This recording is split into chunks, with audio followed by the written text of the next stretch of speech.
Ça c'est sympa, que vous soyez là pour... Qu'est-ce que je suis content qu'il y ait des gens qui s'occupent du climat. Comme nous, chez H&M.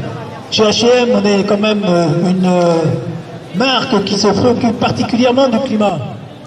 Et nous avons des collections particulières qui sont toutes, qui s'occupent de... qui utilisent des matériaux biosourcés, des matériaux écologiques, des matériaux naturels comme le coton, comme le lin, le polyester, fait avec des bouchons de bouteilles en plastique, ou alors le tencel. Ça, c'est un nouveau matériau à base d'eucalyptus. Et je suis bien content de voir qu'il y a plein de gens qui s'occupent du climat. Et d'ailleurs, vous avez de la chance, parce qu'en fait, vous allez pouvoir assister à notre défilé. On a un défilé de la nouvelle collection, la collection Conscious, qui est la collection écologique, faite de matériaux naturels, comme le coton bio et partiellement recyclé. Et voilà, c'est beau bâtiment. Ne soyons pas dupes, ne soyons pas dupes. À quel pourcentage? Alors, à quel pourcentage c'est recyclé, je ne sais pas vous dire, mais je sais... En tout cas, c'est partiellement. Les conditions de travail? Ah, là, merci de me poser la question sur les conditions de travail. H&M, nous sommes particulièrement attentifs aux conditions de travail de tous les ouvriers et ouvrières qui travaillent dans le monde pour nous. Et nous sommes parfaitement attentifs. Bouh, bouh, ne soyons pas dupes. Et comment vous savez? Parce que c'est toujours les mêmes entreprises qui produisent vos vêtements depuis toujours en Chine et au Bangladesh.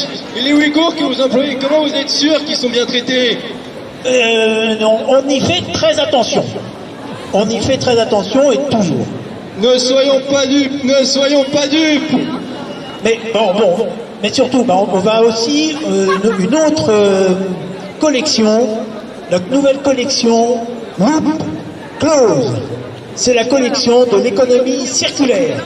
Nous sommes pour l'économie circulaire. Et donc, si vous venez, que vous nous rapportez un vêtement, eh bien, on vous donne 5 €. Oh, c'est vrai ça? Eh ben ouais, c'est vrai, on vous donne 5 €. 5 € en bon d'achat. Et pourquoi ça? Pour toujours acheter plus de vêtements, vive la surconsommation. Ah bah oui, c'est 5 € pour que vous nous achetiez des vêtements.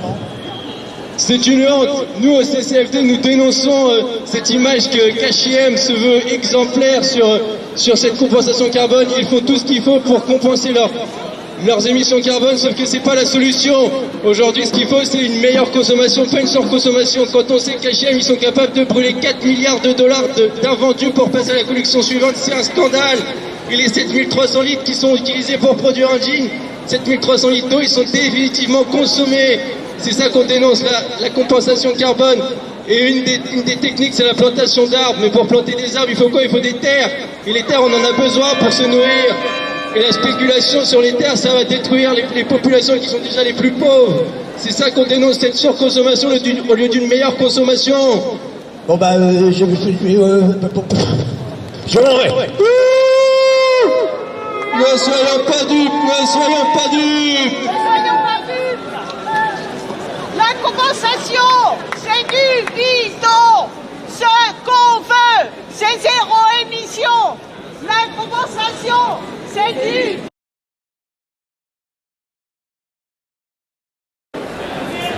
La banque verte. Regardez notre logo. C'est pas hier qu'il est ouvert, ce logo. Hein? C'est vrai que vous êtes les champions de la communication verte. Greenwashing en anglais. Bah, nous sommes...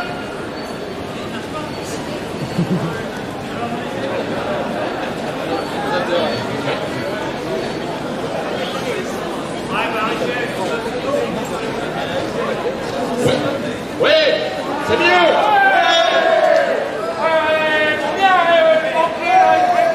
Tous les sous, ils piquent le matériel. Mais oui, mais nous sommes impliqués quand même dans le climat. Et d'ailleurs, nous anticipons, nous pensons à tous nos jeunes, nous pensons à comment il faut les former. Ainsi, nous finançons une licence qui s'appelle Impact positif de la sécurité du climat et obtenir une licence à Paris Sciences et Lettres.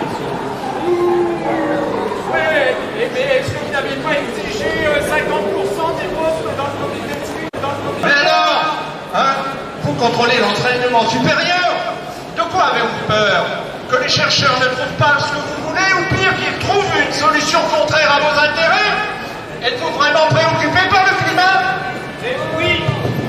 Oui, nous sommes préoccupés par le climat. D'ailleurs, depuis 2017, BNP est neutre en carbone, à travers 3 actions. D'abord, on a fait beaucoup d'efforts dans tous nos établissements. On a essayé de réduire nos émissions à travers une politique d'amélioration de nos bâtiments, à travers une politique d'amélioration énergétique des data centers, et même de tous nos déplacements professionnels. On les fait tous à vélo, enfin non, presque.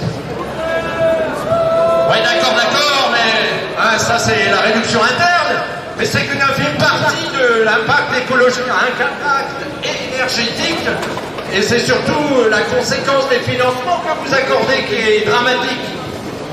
Ainsi, vous dites que vous préoccupez du climat, mais vous financez les centrales à charbon. En 2015, vous étiez le sponsor de la COP21 et la première banque française fossile.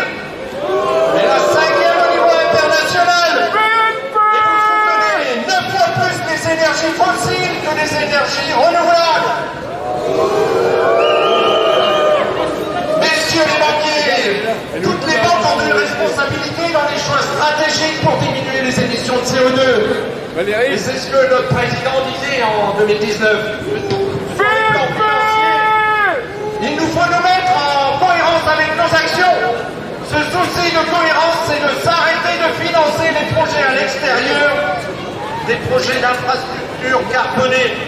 On ne peut pas dire ici, on est pour lutter contre le réchauffement ou la diversité, et continuer à financer dans d'autres pays des infrastructures qui polluent, qui augmentent les émissions de CO2 et qui font exactement le contraire. Mais non, mais nous avons arrêté le recours à l'électricité par bas carbone du charbon pour ses clients producteurs à l'horizon de 2030. Ouais, vous avez raison, à 2030, hein, c'est beaucoup trop tard. Trop tard. Regardez, d'abord, à la COP, la 26 à Glasgow, là, le Canada, le Royaume-Uni, le Danemark, le Mali, et d'autres se sont engagés pour mettre un terme au financement des énergies fossiles fin 2022. Ben, Macron doit être content, c'est exactement ce qu'il disait en 2019. Mais aujourd'hui, ben, la France, elle l'a pas signé. Oui, bon, vous le dites à personne, mais je pense qu'on a bien travaillé le lobbying de l'autre côté là. Mais en attendant, on ne peut pas faire tout de suite. Et vous pouvez aller sur notre site, vous verrez que nous prenons des engagements forts. À brève échéance, nous nous engageons à mettre fin aux relations avec tout client qui développe des nouvelles capacités de production à base de charbon. Ouais, pas de nouvelles capacités, hein, mais vous... Nouveaux clients dont la part de charbon est supérieure à 25%. C'est bien quand même. Ouais. Pas de nouveaux clients qui font plus de 25%, mais le problème, hein, c'est pas ça qu'il faut, c'est que même ceux qui font moins de 25%, vous arrêtez. Et puis les anciens non plus, hein, il ne faut pas les laisser continuer. Oui, c'est vrai, mais on ne peut pas tout faire. Bon. Mais on a un troisième levier quand même. Et un levier, la compensation des émissions de CO2. Et nous faisons la compensation au moyen de partenariats avec des organismes de référence. Ouais, compenser, c'est pas réduire, hein. Oui, parlons-en, hein, de cette compensation. C'est vraiment une fausse solution. Elle sert surtout à éviter de faire des efforts nécessaires pour diminuer les émissions. Et elle est surtout catastrophique pour les populations les plus vulnérables de la planète. Une invitation à venir nous rejoindre à la maison,